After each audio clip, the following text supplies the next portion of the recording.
Rabu pagi 7 Januari tahun 2026, di tengah sisa lumpur dan kerusakan akibat banjir serta tanah longsor, personil Polsek Lingu bersama personel BKO Brimob Polda Aceh meninjau langsung Kampung Umang, Kecamatan Lingu, Kabupaten Aceh Tengah. Peninjauan ini dilakukan untuk melihat secara nyata dampak bencana yang sempat mengisolasi warga hingga harus mengungsi ke Simpang Gelampang, Kampung Simpang Tiga Uning. Dalam kegiatan tersebut, ditemukan satu warga yang menderita sakit menahun. Sebagai bentuk kepedulian, relawan menyerahkan bantuan kursi roda sekaligus memberikan layanan kesehatan kepada warga yang membutuhkan. Meski dihadapkan pada keterbatasan, semangat gotong royong masyarakat tetap kuat.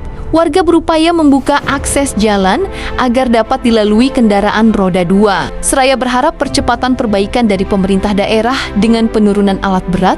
Di Kampung Umang, kepedulian hadir bukan hanya untuk melihat, tetapi untuk membantu dan menguatkan harapan pasca bencana.